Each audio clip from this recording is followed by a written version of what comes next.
Go ahead and get started. The minutes of the last meeting have been distributed to everybody.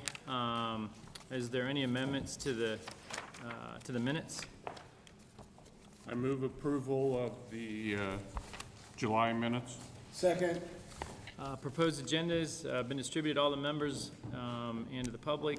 Are there any amendments to the proposed agenda?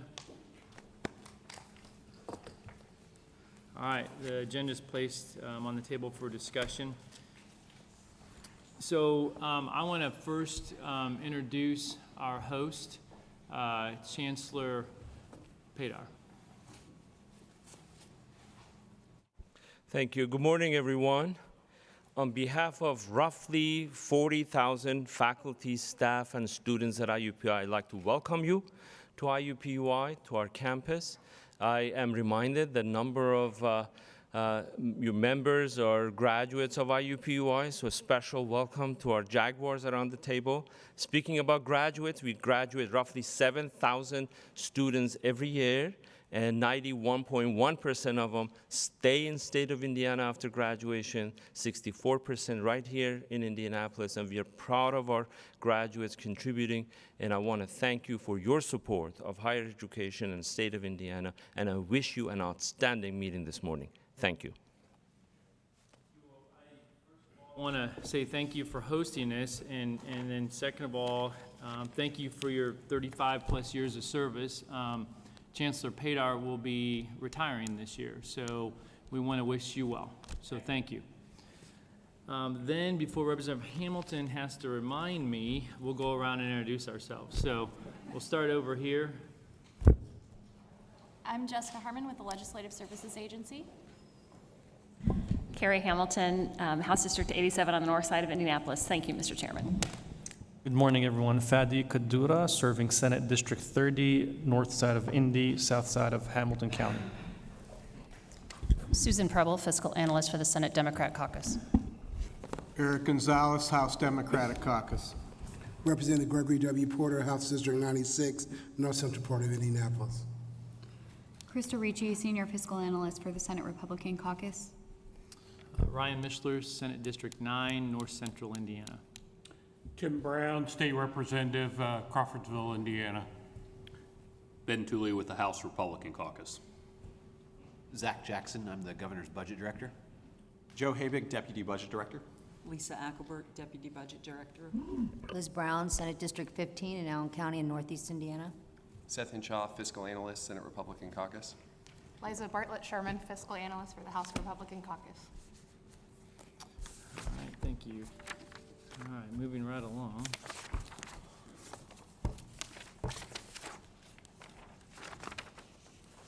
We're going to start with our auditor, Tara Klutz. Good morning. Chairman, committee members, thank you for allowing me to be on the agenda today and present my request. About 4 years ago, we embarked on replacing the state's 30-year-old payroll system, which will no longer be supported after 2023, which is in 2 short years. Seemed like forever in 2017.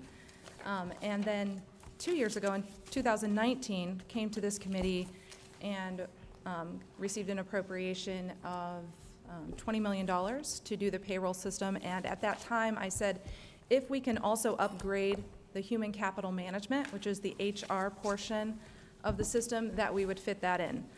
We released the bids, we received the bids, and assumed that we could fit it all in. We are on the back end of the hill of completing the project, which is set to go live early next summer in 2022. And I am here before you today requesting an additional $7 million to do a couple things. Primarily, to add a module called absence management, which we are on PeopleSoft Financials. We are on PeopleSoft, a lower version in Human Capital Management. The project is to upgrade Human Capital Management, PeopleSoft, to 9.2 and implement PeopleSoft Payroll, which is replacing our 30-year-old system. And so as we're building that ground up, no longer will the auditor's office receive payroll data directly. We will now be receiving it from the HR system, which is a new way for us to receive the data. So one of the things that we're going to do with the $7 million is clean up the data that needs to go into our payroll system to make sure it matches each and every one of our 30,000 employees, what they're currently getting paid and how they're currently classified. The next portion of that is to fully utilize this electronic system. We wanted to add on absence management to provide a uniform way for our state employees to request time off for, and use their paid time off. Right now, employees across the state of Indiana send an email or a text to their supervisor. Some use email, some use a paper form, and right now it's going to be all employees self-service. They're going to go ahead and request it off through this system, and if approved, it's going to flow directly to their timesheet. And so I'm excited about this upgrade. I think it will allow us to use the system more efficiently. And then I'm open for any questions. With this new money, we are going to extend the contract and also extend our MEB, WEB, and VB contracts as well. So all of it is getting extended. I just want to clarify one thing. So the 20 million has already been appropriated and approved. So we're really just talking about the additional 7 million, even though it's written as 27 Yes. million. Yep, and before we get too far, because you know I'm not going to be able to answer all your questions, I would like to say that I brought a big team with me. I'm one of the business owners, but I also brought Tracy Barnes. He's the head of IoT for the state of Indiana, and Matt Brown is the head of HR for the state of Indiana.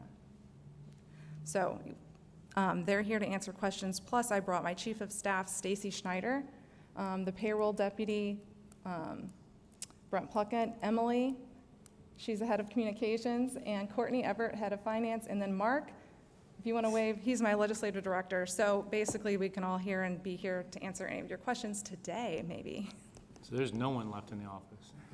You know, that would be great. No, there's still about 45 left. President Porter. Thank you. Thank you very much for your presentation. Madam Alder, you talked about WEB minority. How are you going to expand that?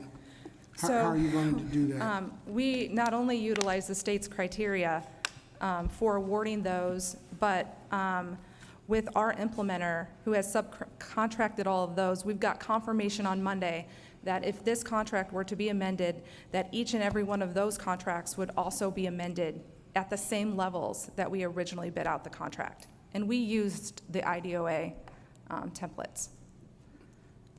So definitely at the same level, you're not going to try to increase those environments of MBE, WEB, XBEs? You know what? I was very happy with the level that we got, which I thought was high. So I didn't think about that. Do you recall the levels of those, Matt? I think we hired at least 3, possibly 4 separate companies under the implementer that fit into those categories. You think? Okay. Thank Well, you. I know for sure 3. All right. And I Okay. could name them if you wanted me to. It's your pleasure. Okay, I believe we've got Sondi Solutions, we've got A-Fit, and then we've got BC Forward. So it is my understanding that BC Forward and Sondi Solutions are both owned by male minorities, and A-Fit Solutions is owned by a female. Thank you very much for the update. Mm-hmm. Any other questions? Thank you. Thank you. Next, we're going to go Department of Natural Resources, Mike Smith. Thank you and good morning, everyone. DNR has 2 items on the agenda. The first being DNR is requesting its annual allocation of general rehabilitation dollars, approximately $2.3 million, to perform numerous rehab projects throughout the state. This allocation will complement the previous allocation of deferred maintenance dollars. Example of the few of the rehab projects: we are going to gut, remodel, and expand the Abe Martin Camp Store in Brown County. We're going to put a new roof on the Redbird Outdoor Recreation Maintenance Building, which is in Warwick County, southwest Indiana. We're going to insulate and add HVAC to the Mound State Park Pavilion in Anderson, and we're going to provide erosion remediation and control on Crooked Lake Nature Preserve, which is in Whitley County.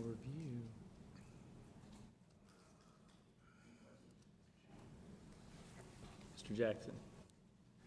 Mike, we were at Brown County this weekend in the camp store there. Can you make sure that the coffee machine in the camp store gets fixed? That was... We'll address that. Okay, thank you. Thank you. Any other questions? Representative Hamilton. And thank you, Mike, for the presentation. As you know, I love my state parks, and I appreciate opportunities to support investing in them. I've been thinking a lot about renewable energy lately, and I'm just curious if there are, for example, solar panels on any of our state properties, state park buildings, and for example, if that's been a consideration. I know that today the ROI would be very beneficial for the state. I don't know if state law is a barrier in any way, but I'm just curious if that has been thought about much yet at DNR.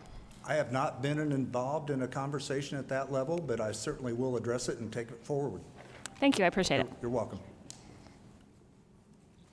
Any other questions? All right, next project. Item number 2, the other item on the agenda is campground comfort stations in the amount of $2.2 million, as opposed to the replacement of comfort stations, which we support by way of the deferred maintenance dollars. This allocation will support the repair and rehab of 22 existing comfort stations that were built in the 1980s, where rehab and repair is more feasible than total replacement of the comfort station, which costs approximately $500,000. These comfort stations are located across 13 properties, which include Brookville Lake, Clark State Forest, Summit Lake, which is close to Newcastle, Raccoon Lake, Lieber State Recreation Area, close to Cloverdale, McCormick's Creek, Turkey Run, Shades, Spring Mill, Hardy Lake, which is in Scottsburg, Patoka Lake, Salamone, and Willow Slough Fish and Wildlife Area in Newton County. Any questions? All right, thanks, Mike. Thank you. Next, we have Department of Transportation, Steve McAvoy. Morning, Mr. Chairman, members of the committee. NDOT has one project this morning. We formally request funding in the amount of $2,050,000 for the construction of a 15,475 square foot salt building at our Cloverdale unit. The existing salt dome was built in 1984, and its capacity does not meet our current or future winter operations need. Furthermore, the existing building does not allow for loading or offloading of salt in and out of the weather. This type of loading requires significant backing of the loader and dump truck, which adds extra time and cost to our winter operations. Safety is a major concern as the potential for collision with the loader and the salt building is also very high. The construction of the new fully contained salt building will also eliminate the continued risk of site and groundwater contamination due to salt. In order to construct the new salt building, we will demolish the existing salt dome. Yeah. Just seems like there's a salt building on every agenda, so. Well, we do about Are one. we ever gonna be done with salt buildings, or? We've got over 100, probably So about probably 104. You know, we do 1 or 2 per fiscal year, so I'll be here for a while. Okay. Any questions? Senator Brown. Thank you, Mr. Chairman. Not so much a question, but I know the NDOT has been giving tours to legislators. We just did one up in Northeast Indiana, and I was just extremely impressed with the project management system and obviously your staff. It was very informative, so thank you. Yeah, I appreciate that very much. Any other questions? All right. Thanks, Steve. Thank you, appreciate it. Next, we have the War Memorial Commission, Matt Kent. Morning, Mr. Chairman, members of the committee. Matt Kent with Department of Administration representing War Memorial this morning. The War Memorial is requesting $489,000 and change to restore the obelisk fountain. This 100-foot tall obelisk and fountain were originally erected in 1930 to honor Indiana veterans. The fountain and obelisk serve as a backdrop to many of the events that are hosted in Veterans Memorial Plaza on the campus of the the Indiana War Memorial.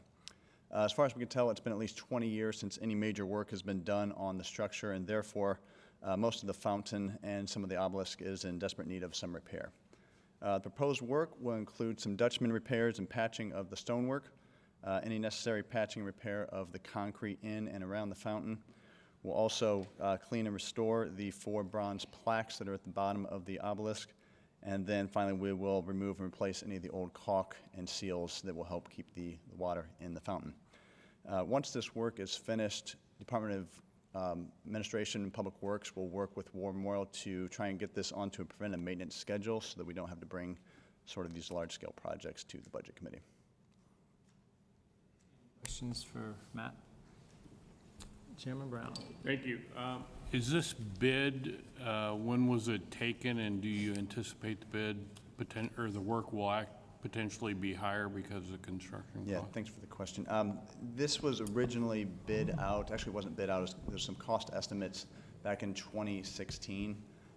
We've escalated the price kind of based on current conditions to what we think it is. We've talked to some contractors who most likely will be doing some of the work to get a better idea of this, if this price is where we still stand. We think this is a good price for for the work we'll be doing.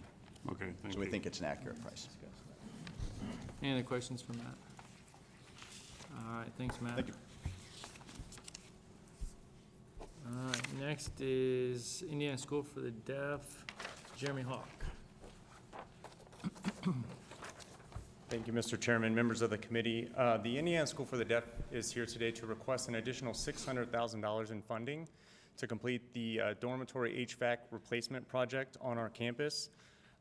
This project came before this committee in 2019, and after a lengthy design process, we put this project out to bid earlier this year. Only received 1 bid, and it was quite a bit higher than our budget amount. After discussions with IDOA, we believe that this additional funding and the rebidding of the project will allow us to complete this project in the summer of 2022 when students are not on campus. Questions? Senator Brown. Thank you, Mr. Chairman. Could you tell me how many residents you have staying in this dormitory? I believe now it is about 65.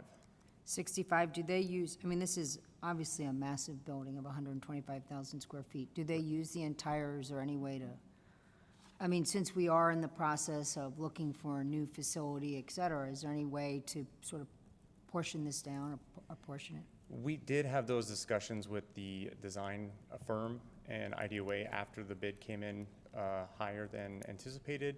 And it was decided that really to complete the project as necessary and to ensure that the new controls and the new system works as it should, that we need to hit all of the different pods and the 2 different halls in the building.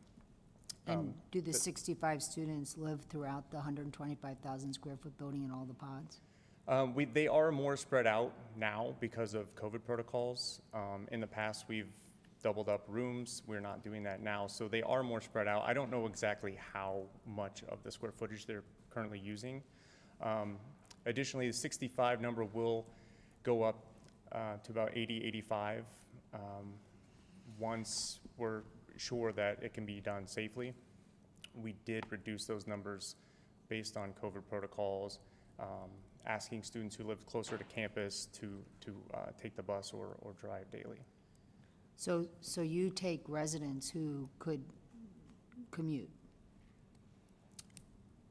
Not currently. No, but you do normally. We did reduce the radius of our campus that we would normally ask, we would normally allow to stay in the dorm, but we've asked them to commute.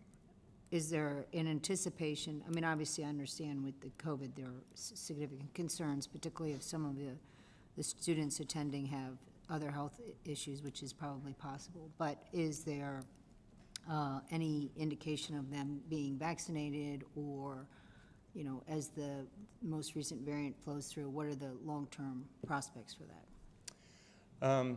It's to reduce the COVID protocols you have right. now, is my Yeah, question. so we house students from anywhere from kindergarten all the way through 12th grade. So a number of those students are not currently eligible for vaccination. We have worked really closely with our health center nurse and the State Department of Health, the Marion County Department of Health, to provide any and all opportunities for students who are 12 and above to become vaccinated. I don't know the exact numbers at this time, but I know that we do have a significant number of those middle and high school students becoming vaccinated. Thank you. Any other questions? All right, thanks, Jeremy. Next, we have Indiana School for the Blind and Visually Impaired, James Durst.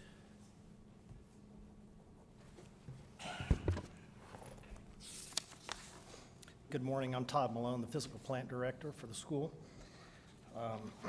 We're here today to request funding for a couple of projects. Number one, the EFG chiller. This chiller services 3 buildings with a combined total space of 45,053 square feet. Houses the administrative, auditorium, student center, library, and several other classrooms. Top floor, entire top floor is classrooms for the high school.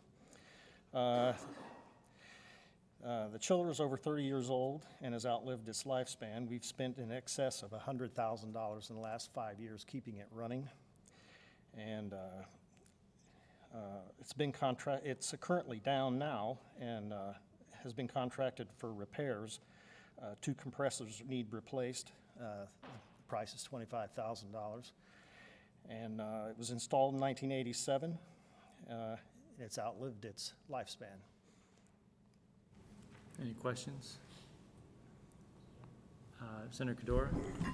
Thank you. I'm just curious from bigger picture, the budget line item within your budget for maintenance, whether for this item or other items, have you thought about maybe a short-term note to use the line item in the budget for repairs to actually buy a brand new chiller instead of asking for additional dollars?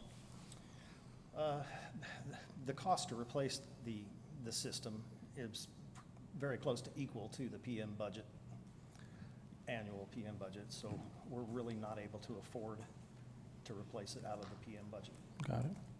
Great, appreciate it. Thank you. Any questions?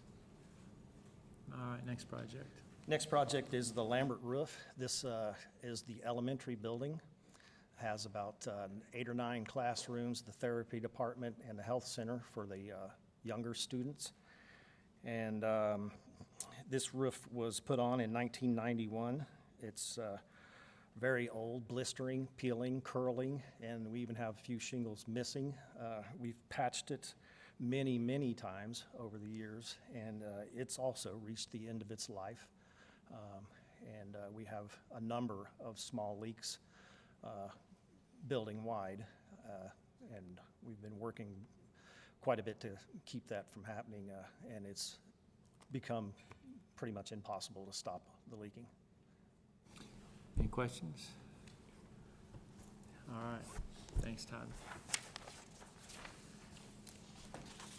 Next is Department of Corrections. Kevin? Thank you, Mr. Chairman. Good morning, Mr. Chairman, members of the committee. The first project we have for your consideration this morning is a roofing replacement at the Correctional Industrial Facility. The facility is an 1,800-bed medium security facility located in Pendleton, Indiana. It was built 33 years ago. It is when you build a prison at the same time, its roofing seems to come to the need for replacement at the same time. This committee last year approved Phase 1. This is Phase 2. There will be a slightly smaller Phase 3 inserted into the next biennial budget, but this is actually the largest component of the project. This is a 201,000 square foot roof. The only thing notable about this, other than it's reached the end of its life expectancy, you hear me talk when I come in front of the committee a lot about extending the roofing at our prisons through management systems, through labor and training programs we use with our offender population to get more use out of them. The only thing notable about this roof is this was the project when I took this job 16 years ago that was of immediate need. We were actually able to get the extended service life out of this huge roof, develop the methodology that we use to manage the roofing structures within the rest of the Department of Correction, and send a large number of our offenders out to with certifications from doing that work. to allow them to get jobs on the street. It was a pretty unique project, and we've extended its life as far as we can, and replacement is now warranted. Any questions? The second project is at the Indiana State Prison, different types of roofing projects. They also happen to be cumulatively an average of 33 years old. They are not the same kind of roofs as I was talking about in the last project. They're a collection of various types of roofs, 44,800 square feet inside the walls of the Indiana State Prison, and they are also at the end of their life expectancy. Nothing we can do to lengthen these because of the types of installation that they are. We don't have that opportunity in this case. Questions? All right. Thank you. Thanks, Kevin. Next, we have the Adjutant General's Office, several projects. I have 3 names, so I don't know if all 3 of you are going to speak on the projects, or... Mr. Chairman, ladies and gentlemen of the committee, thank you for allowing us to be here today. The Adjutant General is not available, so he asked me, I'm Brigadier General Winslow, the Director of the Joint Staff, to come in and discuss our projects today. But just as a quick update, we continue to support the covert efforts through our armories and facilities across the way. And as I am sure you've also heard, that Camp Atterbury is supporting 6,000 plus Afghan guests through our facilities there, which has also prompted the governor's donation plan that is supported through 8 of our armories as well. But today we're here to request your support in sustainment and repair of some of our facilities over these 4 projects. As the descriptions state, these projects address issues that are well beyond their useful lifespan. So the first project we have today is the Hoosier Youth Challenge Dining Facility. And it's a roof replacement, and at that state cost at 25% of the project, we're requesting $78,798 to address. It's estimated to be approximately 30-year-old roof on the facility. Continued leaks creating mold issues over the serving area and the prep area for that facility.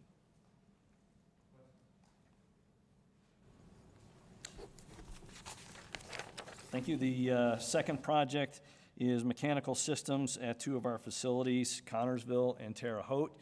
And they are also anywhere from 31 years to 39 years in service, so well beyond their lifespan. And we have many emergency repairs over the years to those systems, and they're beyond their lifespan. So at the 50% cost share on that, we are requesting $334,420 for the replacement of those facilities.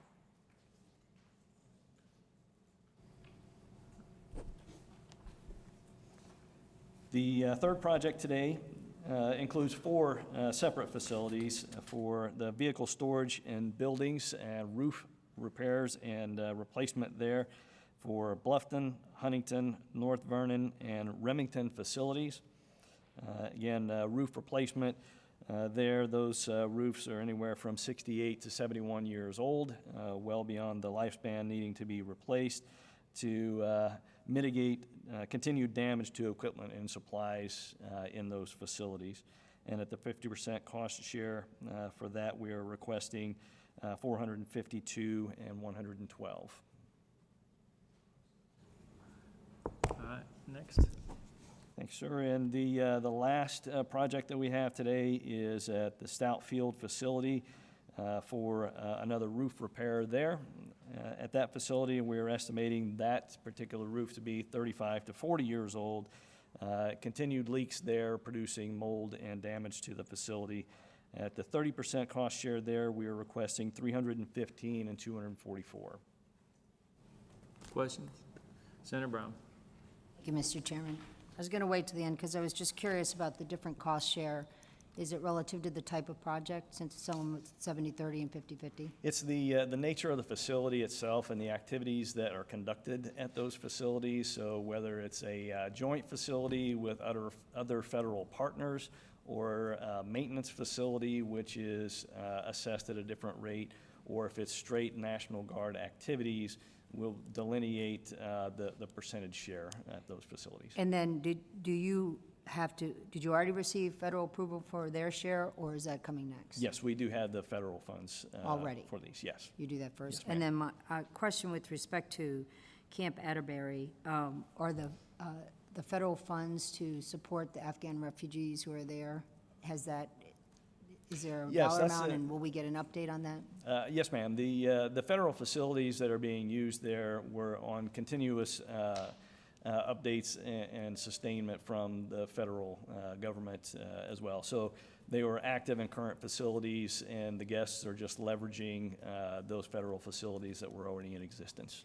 So the other part of my question, though, is will the state, particularly the legislature, receive updates sooner than later on the status of the refugees, how they're integrating, where they're going to integrate into communities, and also are they given access to COVID vaccines? Yes, ma'am. The COVID vaccine, certainly, there are multiple vaccines that are being offered and administered to the guests that are down there, and that's an ongoing effort on a daily basis. In terms of any updates, as requested, we can certainly provide any updates of what's happening with those facilities and the guests that are down there. It is an interagency from the federal government. The Department of Homeland Security is the lead federal agency that's in charge of the entire operation. So the National Guard is running the facility and managing the facility as our federal partners are running the mission itself for the guests that are down there, if that helps. And then the governor's initiative and the resettlement process is at the end of the federal interagency assessment for the guests, and they're provided different options as they progress through their screening at the facility, and then they will determine where they will be resettled and relocated. So, it will be at the discretion of the guests to a large extent based on what the screening is from the federal interagency. Okay, I do understand that, because I know my community at one point had the largest population of Burmese because of the refugee situation as Yes, ma'am. well. They happened to be settled there, and then secondary migration. So I understand that's outside of your purview, but I would be, if the DHS or someone would, at least to the extent that we're allowed to know, and also what is the extent of the assessment process. Obviously, I think what I'm understanding is perhaps not all will be exiting and finding other places to live, perhaps, but it would be nice if we would be informed of that. Yes, ma'am, and I think some of the resettlement agencies from our communities here in Indiana are participating in the process with the federal partners for those opportunities for resettling here within Indiana. Great, thank you. Yes, ma'am. Any other questions? Representative Hamilton? And thank you, General Winslow. Just a comment and a question. First, I just want to thank you, the National Guard, the AG, the governor, for being so welcoming and transparent about having these Afghan refugees come to Indiana. I think it was rolled out nicely a couple of weeks ago, and I'm glad that we're a welcoming state in that way at this time for these folks who have gone through so much. Secondly, a similar question to what I asked DNR about renewables and in particular solar installations. Are there any right now on any National Guard sites across the state? Yes, there are. As a matter of fact, it's an initiative from the federal government through DOD for a certain percentage of green and renewable, and we do have that throughout our facilities. Excellent, thank you. What prompted it was actually a tour of the Crane facility a year or so ago and how much they're doing down there. So thank you, I appreciate that. Good to know. Thank you, General Winslow. That's the last agency project, so we'll go to the university projects. We have two projects, and they are both Purdue. So Ann Heslett.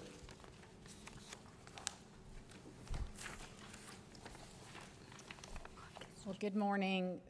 Thank you, Chairman Mishler and members of the committee, for the opportunity to join you today. And we are here to present two capital project proposals. Both are at the West Lafayette campus. First, we are seeking your approval for the replacement of steam chiller number 7 at the Wade Utility Plant. This steam chiller is at the end of its expected life, and it uses a refrigerant that we do not believe will be produced in the future. So with that reality, we are seeking to replace the steam chiller with a higher capacity electric chiller. It's more energy efficient and more environmentally friendly with the refrigerant that we will use for this new equipment. Of note, this project would also include improvement of the mechanical and plumbing systems at the Northwest Chiller Plant, and that would help increase much needed capacity.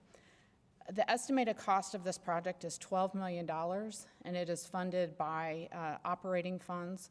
We would like to start construction in August of next year with a completion date of March 2023. Any questions? Next. In addition to the Wade Chiller project, we're seeking your approval to purchase land that is located on Pierce Street and Steely Street in West Lafayette. Both of these projects are adjacent to the State Street redevelopment project. This is a project that was created by a longstanding partnership between Purdue, the City of West Lafayette, and Plenary Roads, which is a developer group, to invest in, redevelop, and manage the corridor that goes between downtown West Lafayette and the Purdue campus. This was a $120 million project that was completed in November of 2018. It's been very successful, and as a result, we have seen significant investment and increased land values on and around Purdue's campus, including in our Discovery Park District and downtown West Lafayette. The Pierce Street properties are 1.27 acres of land, and they include a surface parking lot as well as a residential building. The purchase price of this parcel is $6.2 million, and that is equal to its appraised value. The Steely Street properties are 3.12 acres of land, and they include 3 residential buildings as well as an apartment complex. The purchase price of this parcel is $13.4 million, which is equal to its appraised value. This land acquisition would allow Purdue to eliminate 2 current lease expenses, which are a little over $400,000 annually. However, the real driver for wanting to purchase this land now is that both parcels are part of the university's long-term land use plan. Both locations are important to the university for future use because they're directly adjacent to the College of Vet Med and the Krannert School of Management. The Purdue Research Foundation, who owns the land, is committed to selling this land now, and so the university is seeking approval to purchase the land so that we do not lose it to a third party and cannot later control our campus expansion plans. In addition, we are concerned that if market trends continue in this area, we would pay more in a future transaction. So the total purchase price of this land is $19.6 million, and we would be using operating funds reserves. With that overview, I'd be happy to answer any questions that you might have.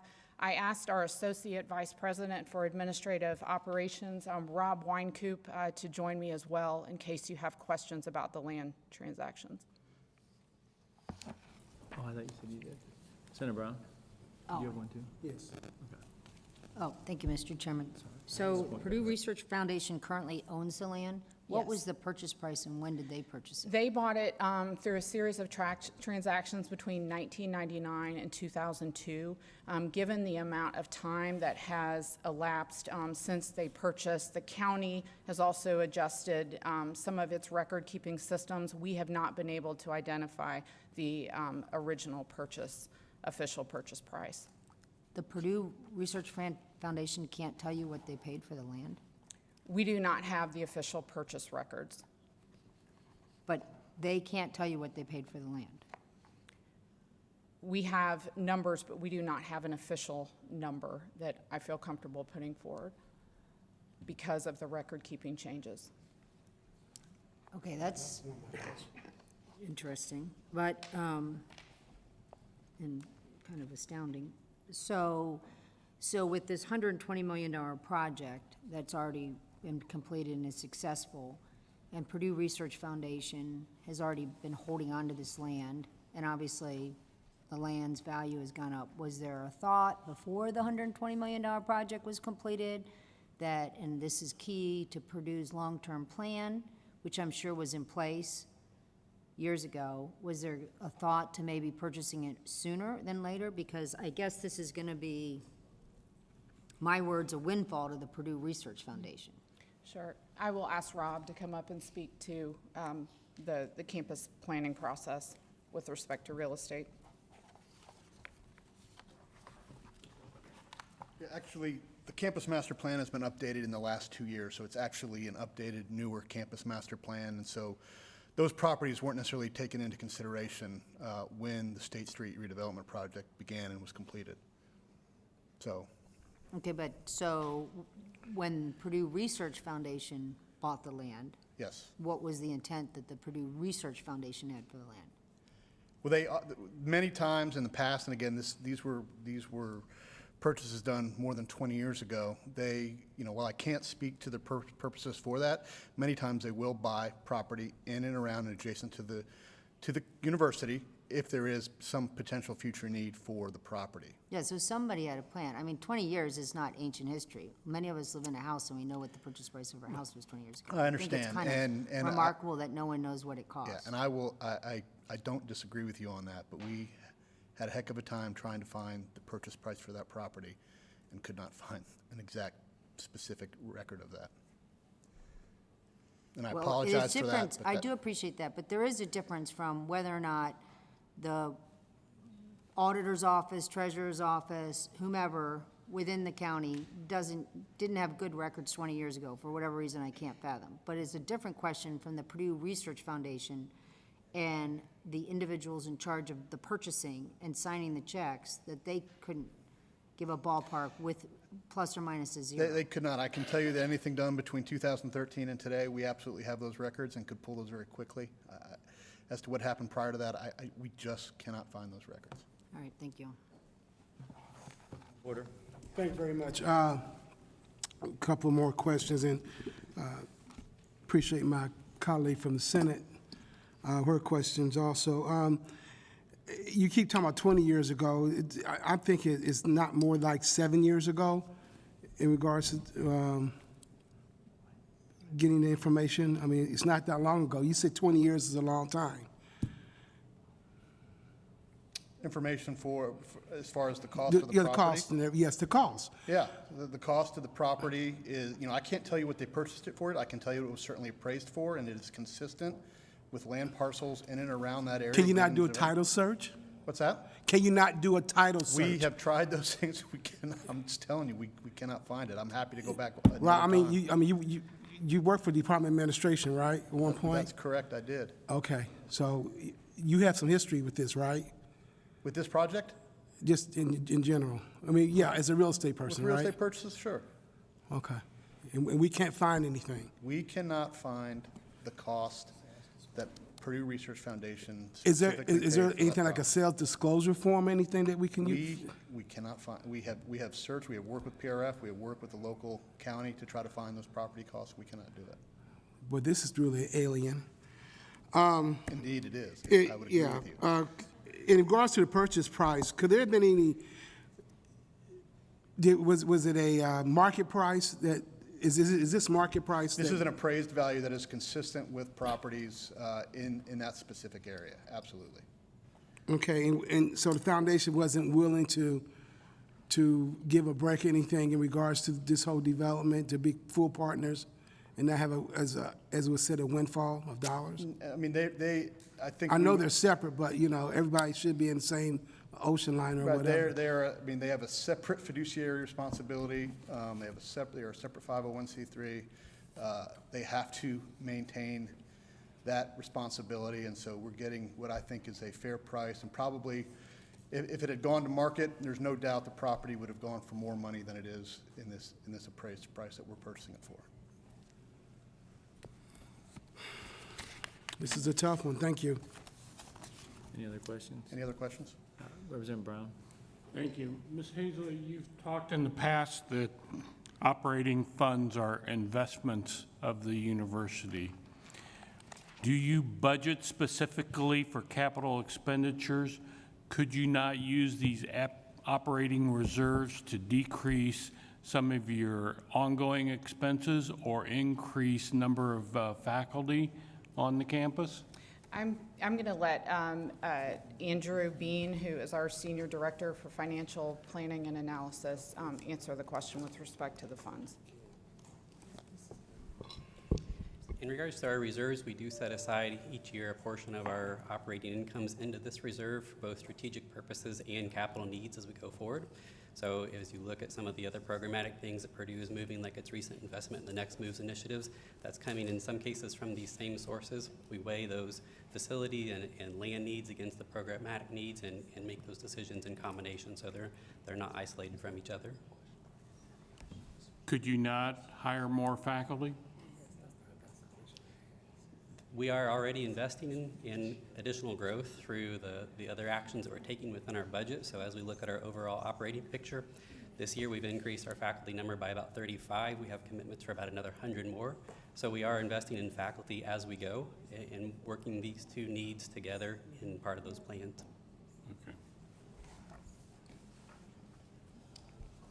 Any other questions?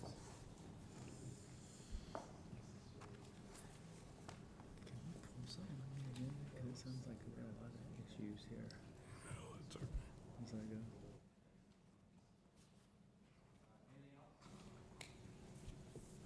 All right, thanks, Ian. Thank you. All right, next we have a review item. Mark Waskey from the IEDC. Thank you, Mr. Chairman, members of the Budget Committee. I'm Mark Waskey, Vice President with the IEDC. I'm here today to provide an update on our Small Business Restart Grant Program and an overview of changes that we've proposed to making to the current version of it.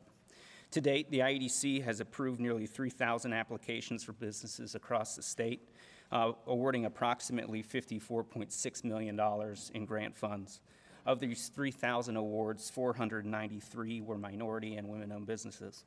As currently structured, the IEDC does not anticipate utilizing the full funding provided by the General Assembly for this program. However, we do believe that there is an ongoing and continued need that can be met with these funds. To meet these ongoing needs, as we move through and out of the pandemic recovery, the IEDC is proposing 3 changes to the program. The first is to allow sole proprietors to be reimbursed for their ownership draws. Unlike other businesses where payroll is a reimbursable expense, sole proprietors have not been receiving the full benefit of the program because their ownership draws were not reimbursable. The IEDC has proposed including these expenses as reimbursable up to the maximum grant award per company. The second modification would extend the reimbursement period from the current date of May of this year through the end of the calendar year. Finally, the third change would increase the per company cap from $50,000 to $100,000. Not all companies are hitting this maximum cap today, but there are a number that have and are still being impacted by the pandemic slowdown. This increase would allow the IEDC to continue to meet the needs of these businesses. We appreciate your time and consideration of these proposed modifications, and I'm happy to answer any questions that the committee has. Representative Porter. Thank you, Mr. Chairman. Thank you, Mark, for being here, and thank you for the email I got about 30 minutes ago in regards to minority business and WBEs. My question is, with these changes that you have with the Small Business Restart Program, and you're talking about sole proprietor, will there be an applicant be able to receive a grant and be a sole proprietor? Yes. So they can double dip? So they would be able to reimburse some of their operating expenses as they can today, but this would add the income that the owner received from the business in prior years to be able to match that up to the maximum grant per company. So they could reimburse some of their So they have 2 avenues to retrieve dollars? Correct. Just like every other company that would otherwise be able to apply for the program. Okay. The initial, Mr. Chairman, please, the initial program, Business Restart Program, had it set aside for minorities. Will that occur again? I don't believe that we have a specific set aside at this time, but, there is available funding to meet their needs today.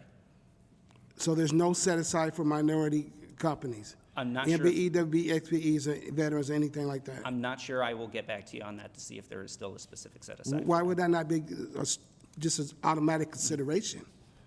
We have sufficient funds to meet the needs of the businesses that are applying today, and if there is a need to be able to specifically set aside remaining funds because there is a risk that we wouldn't be able to reach those, we could do that. I'm happy to talk more about it with you as well.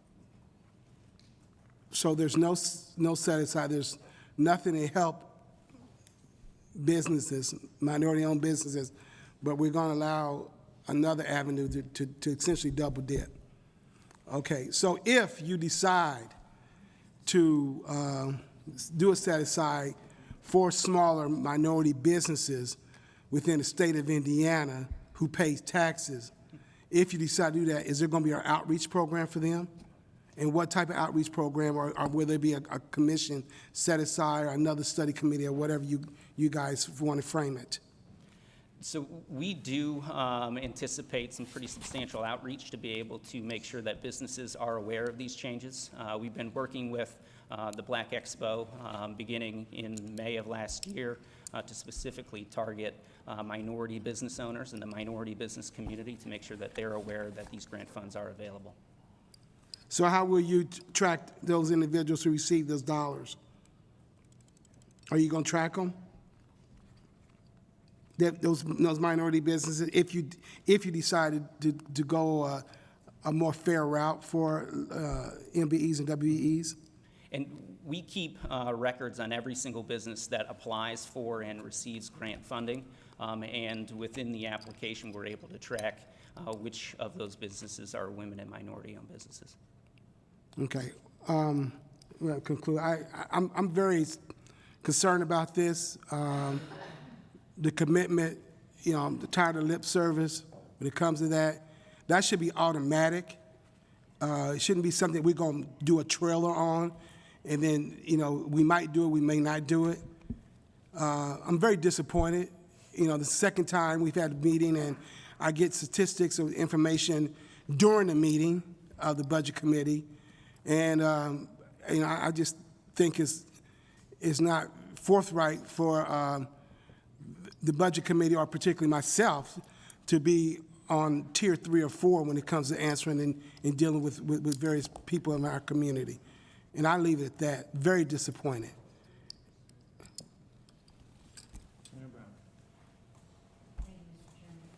I was writing down numbers real quick. You said 3,000 have been served businesses to date? Just about, a little under, about 2,900. I'm sorry. 2,900. 2,900, okay. And of that, what's the amount of spends to date and what's remaining? So 54.6 million total. And we have, I believe, approximately another 30 million in the fund. To spend? To spend.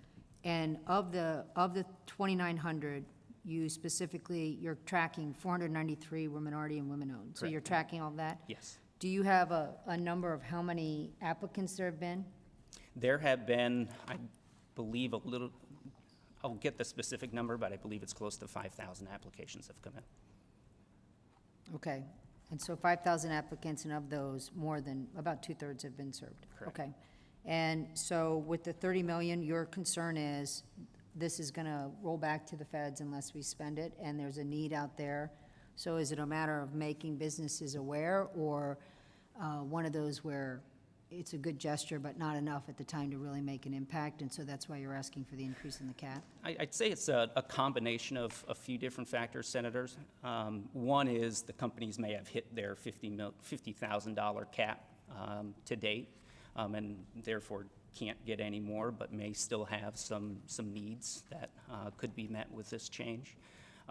Others are the last date that they could receive reimbursement for was May 1st of this year. So there is an end date that we are able to serve those businesses, even though the funds can still be used through the end of the year. So we're just aligning our ability to serve those businesses with the requirements of the CARES Act. Okay, so that makes sense. So we've gone through the summer, there's still some impact, obviously significant in some parts of the state. Do you have a breakdown, which you don't have to give me today, obviously, but where the 3,000 and so businesses that have been served to date, where they come from? I'm sure we can get you that information, yes. Okay, so geographically, because obviously this is a statewide program. All right, thank you. Mark, I think I carried the bill. If I recall, there were concerns with some folks that felt the parameters were a little too tight, the numbers that we used in the bill. So if I recall, we put in there that you had the flexibility to expand those parameters to reach more individuals and spend all the money if there's money left over with review of budget committee. So is it fair to say that all you're really doing is expanding it to reach more people, I guess? I think some of the changes that we are proposing will allow us to do that, specifically with the sole proprietors and the reimbursement there. Okay. Anyone else? All right, thank you.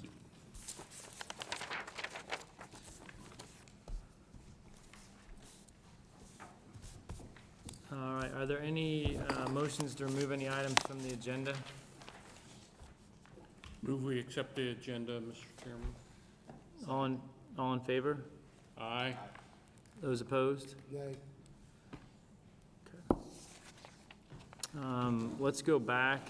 So we had a second on the minutes, so let's vote on the minutes. All in favor of the minutes? Aye. Opposed? Okay.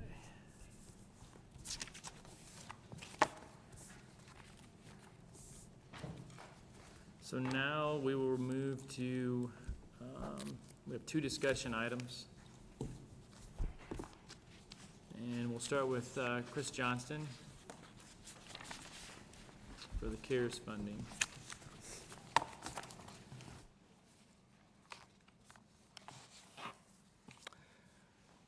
Good morning, Chairman Mishler, members of the committee. What I would like to do today, in today's update, is cover 4 areas. Give a brief update on the Coronavirus Relief Fund, give you an update on our reporting on the American Rescue Plan, which was done a few weeks ago, give an overview of the planning by the agencies and for the American Rescue Plan appropriations, and then also touch on a recent announcement recently as Monday about another funding stream called the Capital Projects Fund. And so we'll jump right into it. The slides 2 and 3 in the handout you have there are just summaries of the CARES Act and the Coronavirus Relief Fund. And as you can see, it's eligible for costs incurred through the rest of this calendar year. And so, as we mentioned up at Ball State, we're in the process now of going through those programs, of looking at potential obligation residuals, as well as the dynamic sort of situation that's going on right now with the pandemic. And I'll touch on a couple of those. The last topic on your agenda, the Small Business Restart Program, I think Senator Mishler characterized it correctly, and that program was actually started 15 months ago. And because of the uncertainty of the demand for that program, it was adjusted over several months and actually continued to be adjusted right up to the additional appropriation that the General Assembly offered for that program. And as Mark mentioned, there were limitations put on as well as timing constraints in order to make sure that we met that demand, but that, as he identified, there are certainly additional opportunities to meet some of the needs that are out there in the small business community. And regarding the matter Representative Porter mentioned, I think there was a set aside for minority businesses. I think with this funding, the IEDC is confident that they'll be able to meet all demand, including minority businesses, and they do report and track those businesses, women-owned, veteran-owned, and minority-owned, as well as they have a geographic breakdown, which can be provided. And so we'll follow up on all of those things. I think if the demand, again, not to drive this issue into the ground, but if the demand is such with these changes that it does appear that it could be exhausted, those funds could be exhausted, and we do want to put a reserve on for minority and women-owned firms, we would be able to do that. But right now, I think the IEDC is confident that they would be able to address all applicants with their needs. The slide 3 with the sort of the tower there is the breakdown of the CRF funds by percentages. It was a $2.4 billion fund, and you can see the various categories, the primary uses there. Some of the things that we've been monitoring, though, because this is still a very fluid situation, a substantial amount of money was for the public health response, and you can see health and FSSA. Those are two examples where I would say 2 months ago, we thought there was going to be some residual with the obligations that we had for those funds, but because of the Delta variant with additional testing, additional vaccine distribution, FSSA now working with the exchange between hospitals and nursing facilities as far as trying to maintain or keep the capacity at the hospitals. They're going to be working with nursing facilities as far as moving patients from one facility to the other to ensure that capacity. Those are all coming with costs to them, and so we're monitoring that. And so that's just a situation, a couple of examples of things before 30 days ago. We might have said there's going to be some residual left. Right now, their obligations are probably going to be consumed by the end of the year. Some other things that are going on that we're monitoring.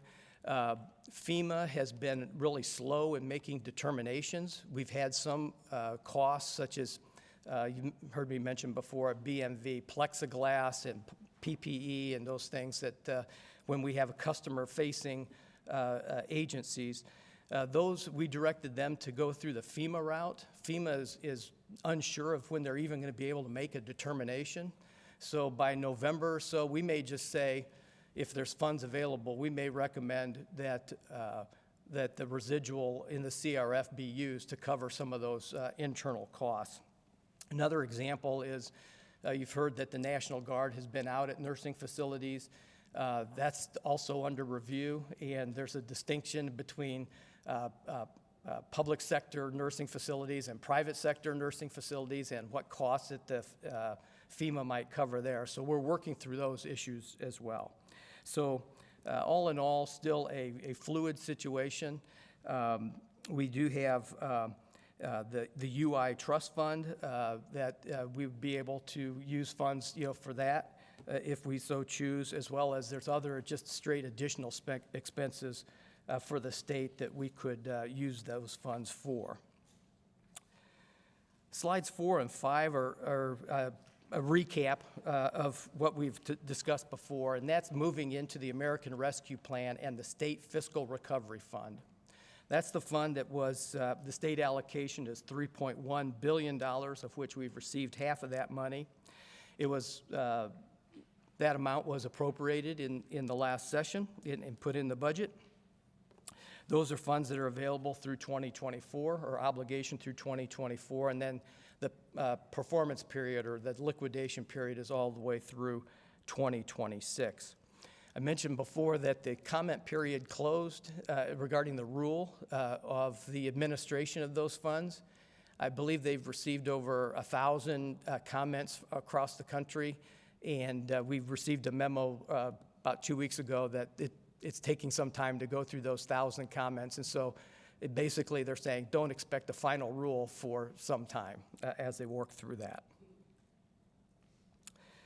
The slide 5 gives the eligible uses, which we've talked about before: responding to the public health emergency and the negative economic impacts, premium pay, investments in water, sewer, and broadband, and then government services to the extent we've got reduced general revenue.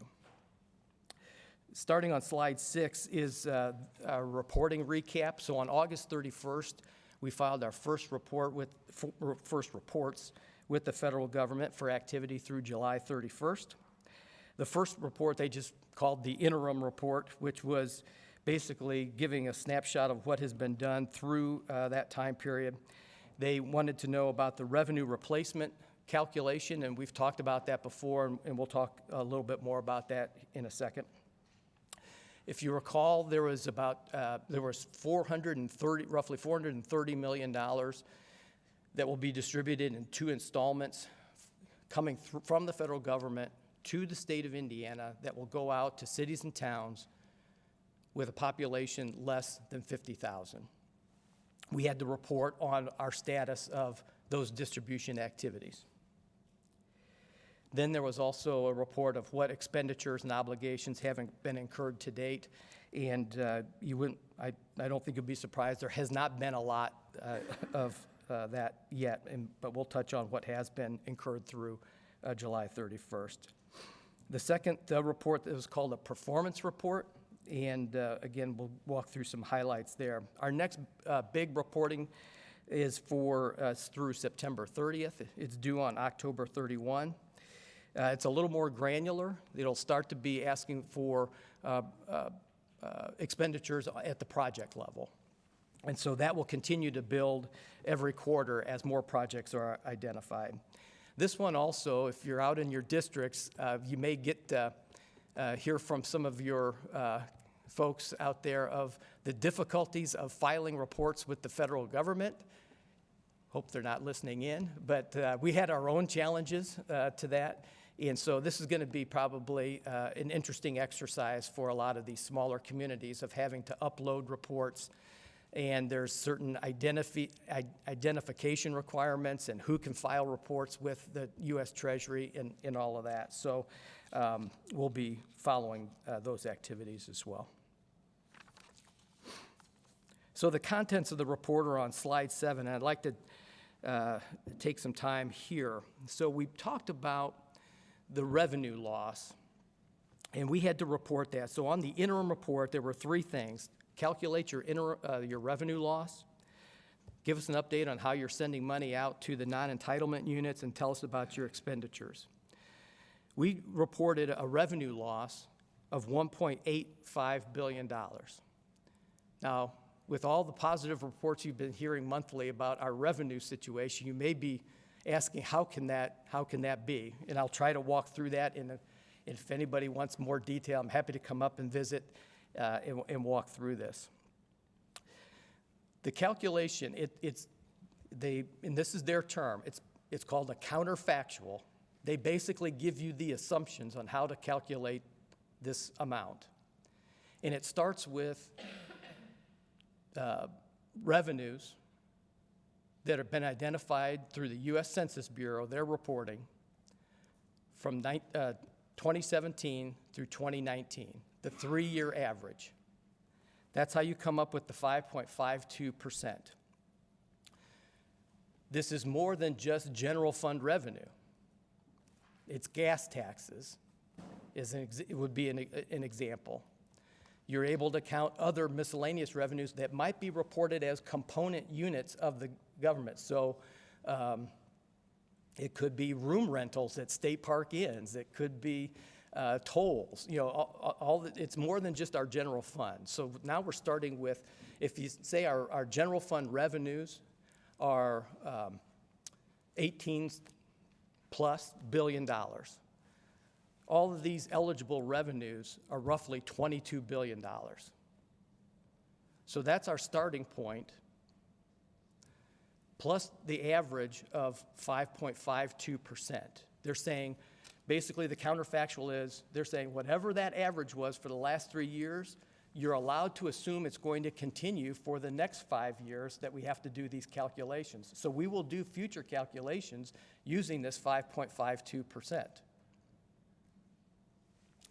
And so another example is we're converting from a fiscal year to a calendar year. Our base, what we start with, is 2019, fiscal year 2019. That was a very good year for the state of Indiana.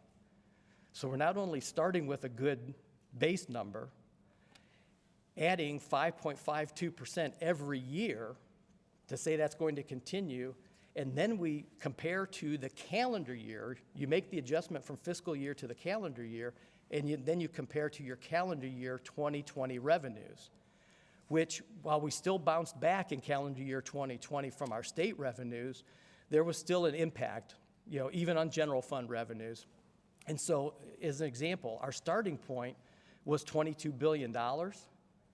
Our calendar year calculation was $22 billion. So we haven't even added the 5.52% to it. So when you do that, that's how you come up with the $1.8 billion difference, is because we basically, the two calculations have the same starting point, but we're able to add this growth factor of 5.52%. Really confusing. And so again, if we want to take some time as a sidebar, I'm happy to come up and talk to you or your staff about that. Let me stop there. Any questions about that? Because that is an important figure because of the appropriations that we've made, which we'll get to in a second. Yes, anybody have questions? You're not done, are you? Do you want me to be done? Oh, no. No. After that one? No, after that one. Yeah, well, I have a question prior to that. I was going to wait till the end. Okay. My question was earlier about where were we going to be with the numbers by Labor Day, and you talked about those numbers for Labor Day. Wanted to know about those numbers, and also my question was, I wrote it down here, in regards to, as of today, Chairman Johnston, how much money has been spent on relief by 12/31 on the closeout in preparation for number 2. So as of today, how much money from the $2.4 billion has been spent that by 12/31? I think what we have left is, as I talked about all of those things that we're monitoring, I would put it in the 100 to 125 million range is left. And if we don't spend all those dollars, and I heard you say that those dollars will probably go to the UI trust fund, right? Well, that's always an option, but I think one of the things that we'll monitor, I mentioned the FSSA issue with the nursing facilities and hospitals, and then also just the additional ramp up of testing costs. So I think that might be something that we have to augment for those costs, and then those FEMA costs that if we're uncomfortable waiting for those costs. So we would consider all of those, but then one option is, obviously we've spent a lot out of our UI trust fund. That's an eligible appropriation. Just as a point of reference for the UI trust fund, I think today's balance is roughly $300 million. In January of 2020, it was close to $900 million. Thank you.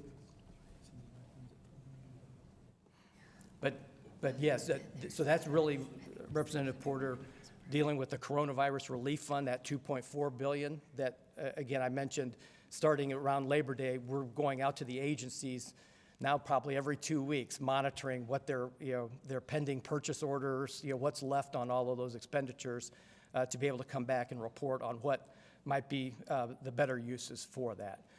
Again, those are also going to be for expenses through December 31. We can actually settle up after the calendar year, but it's going to be for expenses that we've incurred through the end of the calendar year. Thank you very much, Mr. Johnston. Thank you very much, Mr. Chairman. If you want to go ahead and continue then. Sure. The report then on the middle of the slide 7 is the non-entitlement units. I mentioned that we're the conduit getting that money out. That's as of July 31st. And so actually got out of the gate pretty well in the first month. If we received the money on June 30th, and so moved pretty quickly there. And then if you go to the next slide, that's where we are as of last week. So you can see that 98% of the money, of the one half of the money that we've received, $216 million, 98% has gone out the door to about, 84% of the eligible units of government. So we have 89 units that are left to distribute another $5 million. So it's really the communities that are receiving the smaller amount that averages about $50,000 apiece. There does come a point where we have to make it, this is a terrible phrase, but we have to make a determination that they're unresponsive, and the money could go back into a pool and get redeployed back out to the other entities. On slide 9 is just a link to where you can find our performance report. This one, the federal government realized that states were really at the beginning stages of their planning. And so they really asked for, they gave us a template. All states got a template of what they wanted to see, but their expectations were just really high-level plans, and that's how we responded. Our reports, when I've looked at some other states, are not dissimilar. It's pretty brief, but this will be an annual report that gets supplemented every year with the additional projects. And really a big part of it is what was on slide 10. And so we informed them of the ARP appropriations in the last budget, and that's a summary that we have there of all those different appropriations. We're kind of thinking about, when I say we, it's OMB and the state budget agency that is monitoring these appropriations with these agencies. Kind of think of them in the next 3 slides, 3 buckets. They're really just direct expenditures. There's program development requirements, where we've got new programs that are under development. And then there's also just existing programs where we have a structure already in place, but we've got the opportunity to provide additional funding for those programs. So on slide 11 is really those direct expenditures. So we have the UI Trust Fund. Another example would be what I call the public safety equipment and training. That's the body cameras. That's the stab vest for DOC. And another one example is just the state contribution towards the Northwest Indiana transit projects, the South Shore Railroad. If I can, I'll take a little bit of time on the program development slide on 12, because that's the one where there was either accompanying legislation, state legislation, or things that have to be modified to meet the federal requirements for administering some of those funds. And we've got 4 examples here. The mental health grants, and that's really focused, focused on access and workforce development. There's a 988 crisis helpline that they're looking to develop, funding for mobile crisis units. Another issue that's sort of impacting DOC and the judicial system is the competency restoration activities in order to get inmates prepared to go to trial, if they can go to trial, and have their competency deemed restored in order to do that. That's really creating some process issues as far as who is responsible and who pays for those activities. The health issues and challenge grants, that was $25 million a year, I believe, for a total of 50. And the Department of Health is looking at lead, chronic disease, nutrition programs, and that's straight grant program that they'll be working with grantees in those areas. The Career Accelerator is a workforce program, which is a combination of not only getting people trained in high-demand, high-skill areas, but it's linked with an income share agreement. It's built off of what you may be familiar with, the Workforce Ready Grant. But what this does is looks at, InvestEd is in the process of doing this now, is establishing qualified education programs. That's in statute.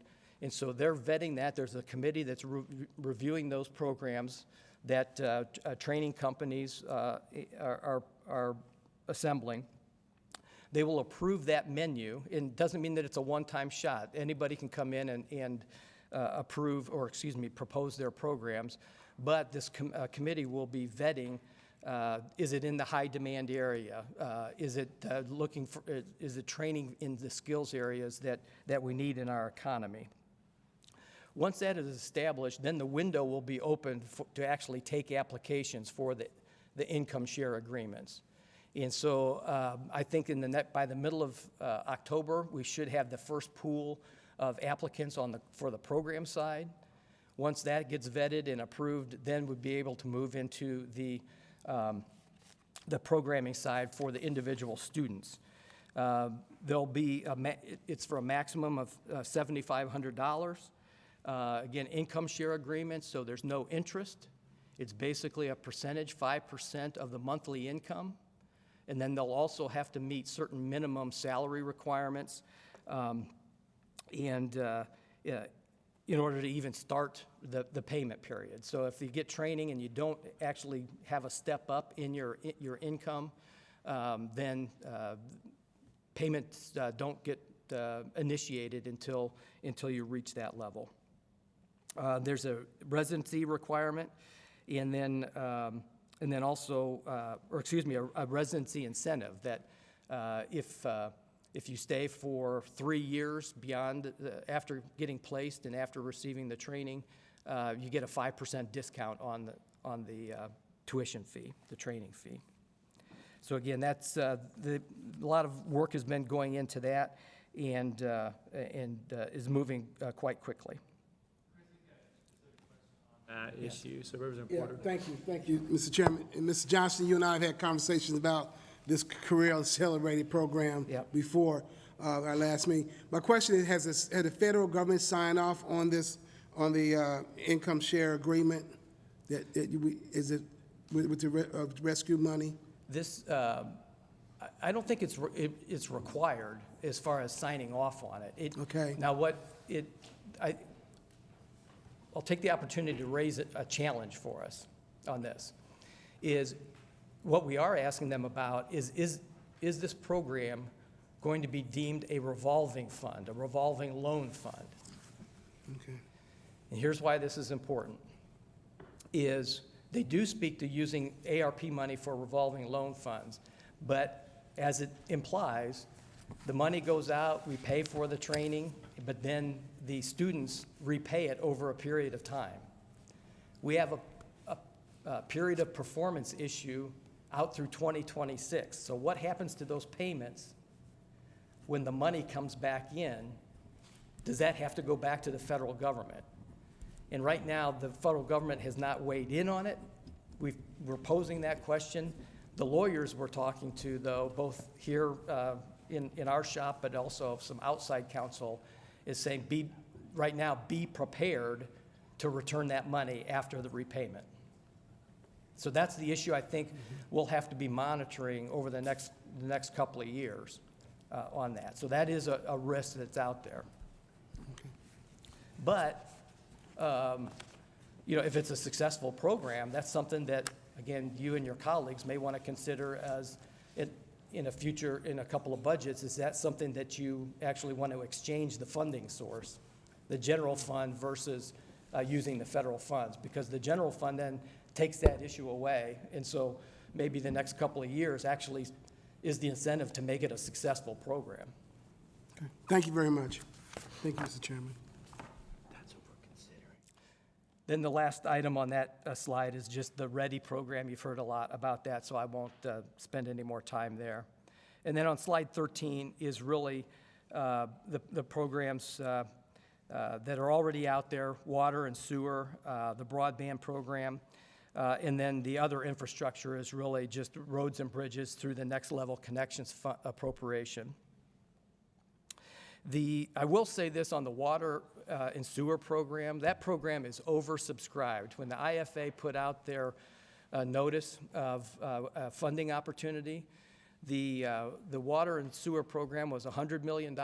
They received over, I think it was 400, maybe close to 500 applications for $700 million. And so there's a big need out there. that we're all aware of. On slide 14, I highlighted some challenges. Some of them we've already talked about. The first one isn't a big deal, but I think we're working through, there were certain appropriations that were designated for certain agencies that just aren't equipped to handle it, so we're handling it administratively, putting MOUs together. An example would be the local body cams. State police, they're good policemen, but they're not really good grant administrators. I shouldn't say that. That's not their line of business. And so we're working with Homeland Security to actually administer that program. Obviously, I mentioned the pending rule finalization. That could influence things. I mentioned the period of performance.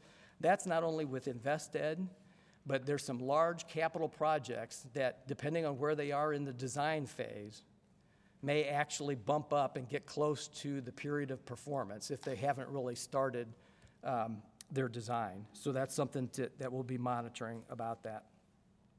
The government services capacity, that $1.8 billion, again, we're pretty confident that those can all be funded in that category, but you just don't know how the federal government's going to classify some of the projects that we may be calling a program in response to the negative impact of the COVID virus. They may think differently on that. But again, I think the $1.8 billion is a pretty sizable number. And again, with the calculation coming up, we'll see that may actually get augmented with the calculation at the end of calendar year 2021. Demand management, I mentioned that for the water and sewer. And then managing, this is one I guess I am wearing my OMB hat here, and that is managing expectations for future budget development. This is a lot of money, not only through the state fiscal recovery fund, but even the other funds that are going directly to FSSA or the Department of Education. We have the opportunity to do a lot of good things. And it's an opportunity to do pilot programs and experiment, to be able to say, well, does this work or does this not work? But at the end of the program, we have to really have an honest assessment of what is working and what's not working, because there's going to be people that, most government programs, we just don't do this on our own. We work with vendors. We work with other contractors and providers. They're going to be changing somewhat their business models while they help us in these next couple of years, these next 3 to 4 years. But after that, when the federal funding goes away, you've heard the phrase, avoid funding cliffs. Well, we may be setting expectations that this is going to be the funding model forever. And so one of the things that I keep bringing up, we all keep bringing up with the agencies that we cover from our perspective, is how do we manage those expectations?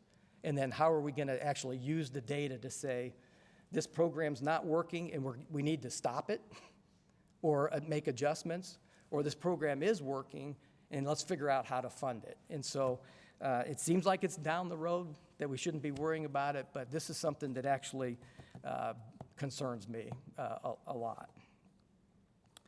Finally, slide 15 has a lot of information in there, and I'm not going to take a lot of time because it was just announced Monday night. But this is the Capital Projects Fund we've heard about frequently.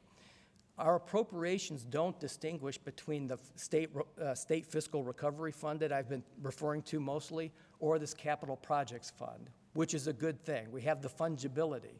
And in fact, a good example might be, when I tell you about some of this program, we've got $250 million for broadband.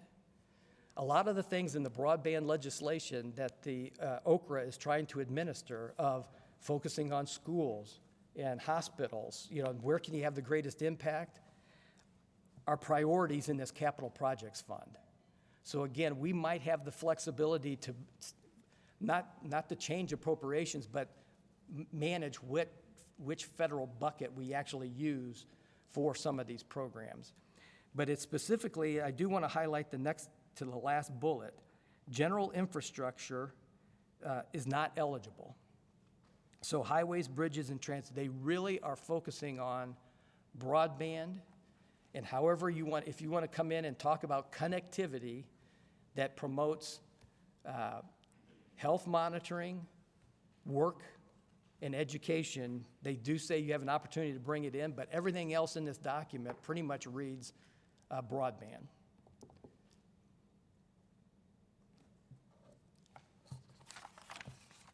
I've exhausted my time, I'm sure. So, any questions? Senator Cadora. Difficulty explaining things to my constituents because you're a constituent. I tell them just to contact Chris and he will explain things to you. But a couple of questions. One is, does the website that maintains the information about the federal dollars, does it include agency-specific dollars that were received directly to agencies and not appropriated in our state budget? For the Coronavirus Relief Fund, I just answered it. It does not. It limits it to the fund that comes directly. Now, the individual agencies, and so if FSSA received funding from Health and Human Services or the Administration for Children and Families, they report it there. So it's actually disaggregated at the federal level. Because I was trying to find some information about each specific agency and how much they received, how much they spent, what is currently being programmed. I had difficulty finding that information. So on the state website, on the budget agency website, there is a spreadsheet that updates not only the CRF, but then the other grants that are coming specifically to the individual agencies. Excellent, thank you. And then I have a couple of specific questions, and if you don't have the answers to those, that's fine. I've been working with several state agencies on potential legislation for next session. The mental health, $100 million for mental health specifically. I'm working with Jay Chowdhury and DMHA. Has there been any recent regulations that specifically limit the or direct or guide FSSA of DMHA of how they can use these dollars? I know they want to invest it in the 988 system, right. But is there anything that prohibit them from fully using the 100 million for the 988 system? No, okay. We have not seen any. And again, because that came into the Fiscal Recovery Fund and it was appropriated by the General Assembly, they can use it. We can use it for a variety of programs. In fact, we just met with Jay, and he's put together a plan, the outline of a plan that I think has like 10 program areas in it. He's been great to work with, and I think one of the things that I shared with him, a concern that I'm not sure if we can do it administratively versus legislatively, is that we're rolling out a 988 system, but we had a couple of law enforcement agencies missing at the table. So I met with the statewide police, statewide firefighters, and statewide fire chief association, and we're rolling out a system without fully understanding the grants to train first responders for their own safety as they respond to mental health calls. And I wanted that to be more systematic rather than haphazard or maybe ad hoc to be rolled out as part of that system. My last two questions on specific programs. Are you aware of any federal dollars that went to FSSA that are dedicated to address child care deserts in Indiana? Well, that was June or July that they came, and so there's a substantial amount of money coming for child care. And so I can get you that documentation, but I mean, they're focusing on that. And I mean, it's quite a sum of money. Excellent, appreciate it. And my final question, last session with the help of our chairman, we were successfully able to add the $60 million to the Trails program. I know that DNR is in charge of the final round of applications, I think in November. Are they going to use the $60 million for the last round, or are they planning on adding one more round for additional projects in the future? I think that's one where we need to do a little more research on that. So they are finishing up whatever the residual was from the prior program. This one is on the trails. The concern is if they have to follow Davis-Bacon laws, which under the other program that they did not have to. But if it's deemed to be trails under the NDOT requirements, then or federal highway requirements for trails, then they might have to use the Davis-Bacon requirements, and that just changes sort of the the funding stream and how they need to. Is this still in put this out. flux in terms of them understanding if it has to follow the INDOT highway rules, or is Yes. this still being Yeah. discussed? Yes. Okay, appreciate it. Thank you, Mr. Chair. With respect to the Career Accelerator, this is a small, you probably don't have the answer, but is there any carve-out or thought? I understand the point of it, but for those individuals with disabilities, that they can participate. I guess I'm concerned, I'm not suggesting that they also don't seek high-wage jobs, but it may be a unique situation. So if you could look into that, please. And then a broader, with respect to health and FSSA, I believe that there is a stay on Medicaid disenrollment that will end at the end of this year. And per federal requirements, and if that federal stay is up at the end of this calendar year, is there any sense of whether or not FSSA will be asking for an extension or waivers, and what that's gonna look like? Right now, so I think it ends whenever the calendar quarter after the federal public health emergency ends. And so, right now, the public health emergency runs until November or maybe the first half of December, so they're planning on the enrollment, the stay on the enrollment through the end of this calendar year. So if it gets extended, then that continues. There aren't any plans to.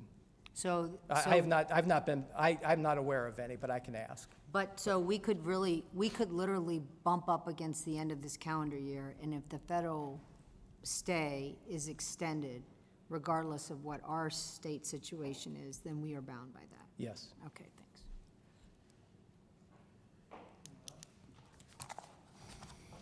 thanks. Very thorough, Chris. Thank you very much. And last on the agenda is Mr. Jackson. Thank you, Mr. Chairman. I'd like to ask the Budget Committee to approve a temporary change to our threshold review policy for capital projects. I think in order to make that change, I ought to discuss a little bit about what the current policy is in order to discuss what that change might be. And so just a little bit of background history here. For the longest time, the budget agency was abiding by some 1994 Budget Committee minutes that basically said that any capital appropriation in the budget bill, before the budget agency would release any amount over $100,000 that was appropriated in the capital section of the budget, that we would bring that to Budget Committee first for review. A few years ago, we added kind of a caveat to that, and that was in 2013. We added the caveat that, well, sometimes there are projects that go to Budget Committee for review, but whenever we later go out for bid, the price has gone up, or maybe our estimate just wasn't the best estimate. And so what we sought approval for at that time was basically to add administratively up to 10%. And so we aren't increasing appropriations, but to the extent that the budget agency can find other dollars to add to a project if the bid goes up, Budget Committee gave us the ability to add up to 10% in those situations. A few years after that, I'll look at my notes here. A few years after that, in 2018, we changed the $100,000 threshold that dated back to 1994 to $250,000. So essentially, the policy that we're living under today is that if there's a capital appropriation in the budget bill, and when it comes time to release those capital dollars, the budget agency may release those dollars up to $250,000 for capital projects. We did a carve out where we kept the cap of $100,000 for architectural and engineering and design work, with the idea if they're releasing that, then there's certainly going to be a follow-up project where if we're studying how to build something, at some point we're going to come back to release the dollars to build it. But all of those still include that 10% wiggle room, I guess, you've given to the budget agency if the final bid comes in higher than the estimate. Of course, everybody's aware right now of increased inflation prices, and so what we're seeing on a lot of projects, and I think we had at least one or two on the agenda today, where, again, we budget agency worked to build a budget last year. Agency budget submissions were due to the budget agency by September 1st of last year. We submitted the governor's budget, early January. Final budget was passed by the General Assembly in mid to late April. And now in this fiscal year, agencies are asking to move forward on those projects, and some have already gone to Budget Committee once, but now they're coming back to us and saying, ooh, that estimate that we had that's over a year old now, we put it out for bid, and it is just, it is way too low for what the market is, what bidders are bidding on these projects. We looked at a recent group of things that have come to budget agency so far, or budget committee so far this year, and on average, things are coming in 25.5% higher. Just the bundle of projects that we're bringing back to budget committee so far this fiscal year. And so what I'm asking is that through the end of this calendar year, through the end of this fiscal year, that you give the budget agency the latitude to add up to 25% administratively whenever projects that were funded in the budget bill, but by the time we go out to bid, that's now an outdated number and we need to add more money. As long as we can find within existing appropriations those dollars to add, giving us that ability to add up to 25%. Our commitment would be that anytime we do this, every month within 10 days of the end of the month, we'll let budget committee know when we've done that. But my fear is, we have a budget committee meeting this month, another one in October, probably one in December with the revenue forecast and Medicaid forecast. But after then, there's going to be a gap where I don't know when the next meeting will be.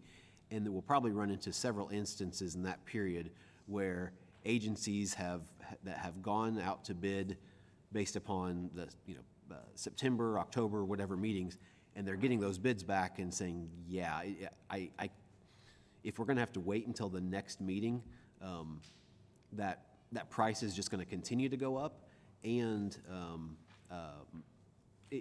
we may end up missing the summer construction season next year. So again, what I'm asking is basically that latitude to administratively add up to 25%, assuming that we can find already appropriated dollars through the end of this fiscal year. Thank you, Mr. Chairman.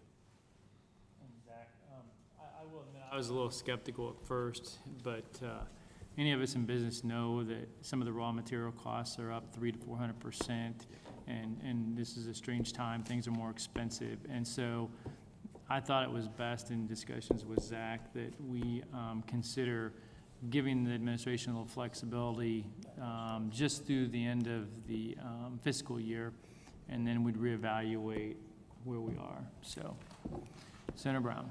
Thank you. Is this just for construction projects? It would just be for construction. So, What I'll say is, it's things appropriated in the capital section of the budget, which sometimes they are very typical construction projects. We also appropriate sometimes for IT projects in that That's segment. what I was We're talking infrastructure.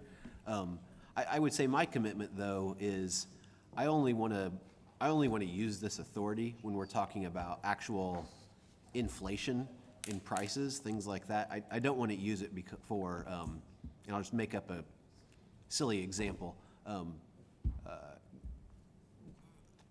Where the budget committee approved to put a new roof on a DOC facility, but hey, now that they're working on it, they also want to paint the existing facility too. Well, now to me that's a separate project that wasn't what budget committee granted authority for or reviewed the first time. So I'm not trying to grow the scope of any project with this authority just for inflation, price inflation. But the scope has to stay the same, I thought. Yeah, that's what I'm saying. So the scope of the project cannot change. No, I understand that, Yeah. but I mean, for example, Auditor Klutz's request for an additional $7 million was because the scope expanded. But regardless whether it had expanded, that's an IT project. And I don't consider that to be subject to the unusual inflationary, there's no backlog at the ports for that kind of equipment. Right. Right?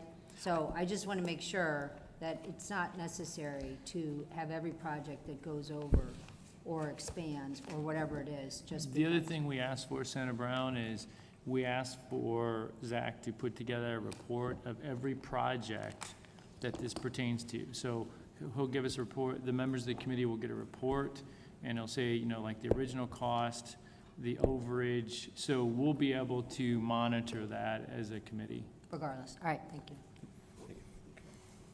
Any other questions? All right, so first I want to introduce a couple of our colleagues that have taken interest in the budget process. I got Senator Garton from Jeffersonville and Representative Snow from Warsaw, which will transition me into my next point of business. I'm a little ahead of the game by my standards, so we've already set the October dates and the location for the October meeting. So it's going to be October 26th and 27th in Warsaw, Indiana. So the committee is going to learn the positive impact of the orthopedic industry on our economy. So that'll be the next meeting. So any other business? All right. Well, again, thank you, IUPUI, for hosting us. And with that, we will adjourn.